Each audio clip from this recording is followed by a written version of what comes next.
Менің есімім Жайна, 33 жастамын, 2 баланың анасымын. Күйеуім Ербол екеуміз 11 жыл бірге тұрып келеміз. Ол жақсы адам, адал, отбасына қамқор. Бірақ соңғы жылдары төсектегі өміріміз суып кетті. Ішімде бір от бар еді, ол сөніп қалған жоқ, керісінше күшейе түсті. Қайынінім Нұрлан, Ерболдың кіші інісі, 29-да. Бойы ұзын, денелі, күлімсірегенде көздері тартылады. Әзілқой, ашық. Әр келген сайын маған ұзағырақ қарайтын сияқты еді. 2024 жылдың шілдесі, ыстықтан шыдай алмайсың. Ербол жұмыста, балалар нағашы әжесіне жазғы демалысқа кеткен. Мен душ қабылдап шықтым, денем дымқыл. Үстімде тек сүлгі ғана. Үйде жалғызбын. Есік қағылды. Нұрлан тұр есік алдында, қолында үлкен қорап. Жеңге, Ербол аға үйде ме? Ол маған өткен аптада компьютердің қосалқы бөлшектерін видеокарта мен қатқыл дискті әкеліп беріңдер деп айтқан еді. Мен бүгін алып келдім, аға үйде болса орнатып көрейін деп едім деді. Мен жоқ, кешке бірақ келет дедім де, оянбастан кіргіздім. Онда қоя салайын, кешке өзі орнатар деді ол, бірақ мен шай ішіп кетсейші, ыстықтап кетіпсің ғой деп тоқтаттым. Шай құйып отырып, одан көз алмай күлімсіреп отырдым. Нұрлан диванда отыр, қорапты үстелге қойған. Мен сүлгіні мықтап ұстап отырмын, бірақ терлеп денем ыстық. Ішімде бір нәрсе қозғалып жатыр.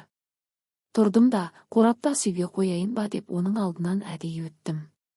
Үстімдегі сүлгіні сәл босатып қойдым. Содан еңкейіп қорапты ала бергенде сүлгім жерге сырғып түсіп кетті. Аппақ денем оның алдында жарқ ете қалды. Тыр жалаңаш тұрмын. Кеудем жұмыртқадай дөп-дөңгелек болып дірілдеп тұр. Мен ұялған жоқпын, керісінше ішімдегі отлап етті. Нұрлан не үшін келгенін ұмытып, аузы ашылып, жұтынып қоя берді. Көзін маған тігіп алмай қарап тұрды. Жеңге деп сыбырлады дауысы қалтырап. Ол шыдамады, білем. Келші маған деді қырылдаған дауыспен. Маған да сол керек болып тұрған еді. Жүрегім соғып, денем дірілдеп барады. Бірден оған жақындадым. Ол тұрды да кеудешесін бірақ сілкіп шешіп тастады. Мен арқасынан құшақтап, ерініне сүлікші алдым. Өзіме риза болып тұрмын. Осы күнді қаншама күткенімді білсеңіз ғой, сөзбен жеткізе алмаспын, жан терім шығып көзім ашылды ғой. Осылай бірнеше рет болдық, кейін шаршап, шалқамыздан жатып ұйықтап кеттік. Таңертең оянғанда мен ұялдым да, іштей жыладым. Не істедім мен? Бәрі менің кінәм. Сүлгіні әдейі босатып, денемді көрсетіп, еліктірдім, өзім шақырдым оны. Бірақ ішімдегі құмарлық әлі өшіп тұрған жоқ еді. Ертесіне Нұрлан тағы келді. Жеңге, сені бір көруге келдім, жас құлындай болған балғын денеңнің иісін сағынып кеттім ғой деді. Менің сол сөздерден есім шығып кетті. Мен барып әдейі қысқа көйлек киіп алып алдында аяғымды айқастырып отырып алдым. Ол жақындап, жеңге, бүгін кешегіден де ерекше сұлуланып кетіпсіз ғой деді. Мен қызара түстім. Бірақ қарсылық жасамадым. Сол күні ол мені тағы да диванда ұнатты. Содан кейін талай жасырын кездесіп жүрдік. Кешке Ерболға күлімдеп қараймын, бірақ ойым Нұрланда, балаларды құшақтағанда көзге жас келеді. Менікі дұрыс емес екендігін сезіп жүрмін. Отбасымды бұзып жатырмын. Бәрі менің кінәм.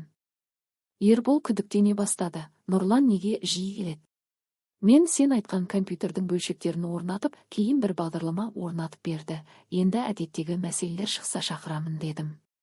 Бір түнде Ербол сапарда, Нұрлан қонды. Түні бойы допша домалатты. Біз паркте, машинада да кездестік. Ол мені толтырғанда бақытты сезінемін. Бірақ қорқыныш та күшейді. Тоқтатайық дедім бірде. Ол жоқ деді. Мен тоқтатқым келмейді, тек ол біліп қойса не болады. Қазір ойланып отырмын, айтып тастау керек пе? Әлде жалғастыра берем бе? Денем әлі оны қалайды. Бірақ білемін, мен кінәлімін, толық кінәлімін. Бәрі сол бір ыстық күні оны шақырып алып тұр, жалаңаш оның алдынан өткенімнің кесірі. Ішімдегі от әлі сөніп тұрған жоқ, оны ұмыталар емеспін. Қазір 2025 жылдың желтоқсанның ортасы. Сыртта қалың қар жауып тұр, үй іші жылы, бірақ жүрегім мұздап барады. Осы бірнеше айдың ішінде мен өзімді танымайтын болдым. Түнде ұйықтамаймын, ойланып жатамын.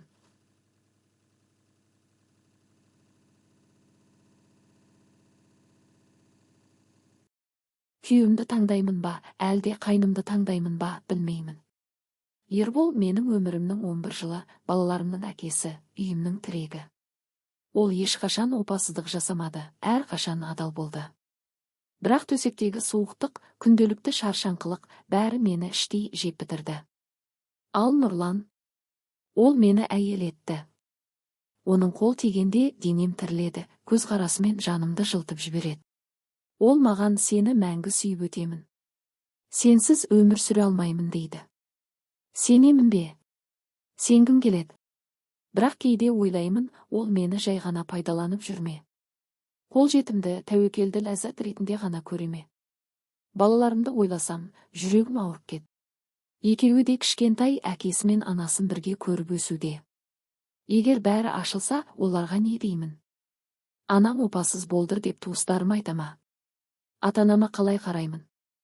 Әлде осылай жасырын кездесіп жүре береміз бе? Аптасына 1-2 рет, Ербол іс-сапарда немесе жұмыста болғанда. Бұл уақытша қарым-қатынас сияқты. Мен ондайды қаламаймын. Мен шынайы нәрсе қалаймын. Бір күні шындық ашылса, не болады екен? Ербол біліп қойса, мені босатама. Осы ойлар мені тұңғиыққа батырып тұр. Түнде оянсам, көз жасыма малынып жатамын. Денем Нұрланды қалайды, бірақ жаным тыныштық сұрайды. Мен не істеймін енді? Бәрі сол бір ыстық күні басталды, және енді қалай аяқталары белгісіз.